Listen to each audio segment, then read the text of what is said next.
Hi, welcome to On the Inside TV with J. Wright Middleton. I'm your host, Janelle. Today's show is going to be so phenomenal. First of all, what we like to do on this show is enlighten, inspire, transform, and entertain. Today's show is going to be transformative because I have a fabulous guest with me. Her name is Andrea Smith, and she has written a book called Between Promise and Provision, There is Process. The book is called The Process Matters. And I'm telling you, this is going to be life-altering. So, Andrea, thank you so much for being with me again. today. I think I'm more excited than you are. And this is not the first time that we've talked. It is not. But I am excited because this book is so, it leaves me speechless. You know that when I first started reading it, it just stopped me in my tracks, like emotionally, mentally, spiritually. It just stopped me, and I had to say, okay, where am I? What's happening here?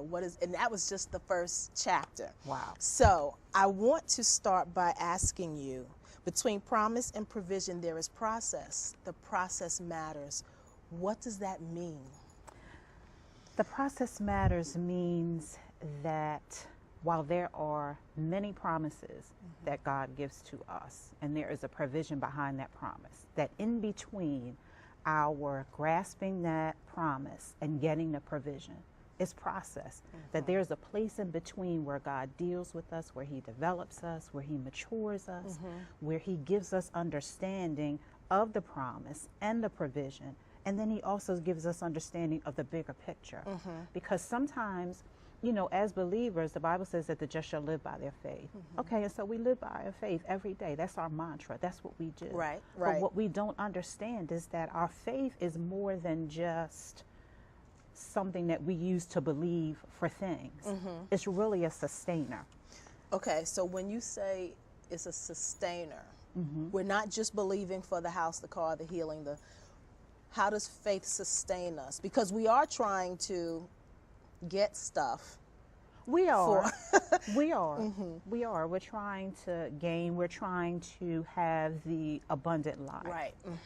But what process does is process gives you the understanding that when Jesus went to the cross, that he finished the abundant life. Right. So really, you're not using your faith to gain the abundant life. What you're doing is you're using your faith to sustain yourself until you meet up with the abundant life. So the faith is the sustainer. It is the sustainer. Between the promise and the provision. And the provision. Oh, I love it. And the provision. So a lot of people say the process doesn't matter. Now here you come with absolutely the process matters. It does. Why? Where are you going without process? What are you going to do in God without process? And process, again, is the place where you gain understanding. So I have gifts. I have skills that God's given me. I'm going to destiny. I'm walking in purpose. But process is the place where I understand where my purpose is. Process is the place where God reveals to me what destiny means to me. And what it is he uses the challenges of life, because life does happen to the believer. Right. I know we going to heaven and we walking in favor, but life does happen to us. And so when life happens, process is the place for the believer to understand life, to understand what is it, why has this challenge come at this time in my life. God, what are you going to use this challenge for? How does this challenge connect to the gifts and the talents and the skills that you've given me? What is it? This thing really hurts. This thing has disappointed me. I didn't know that as believers we were supposed to be disappointed. I thought we were supposed to be excited all the time because we go on a glory and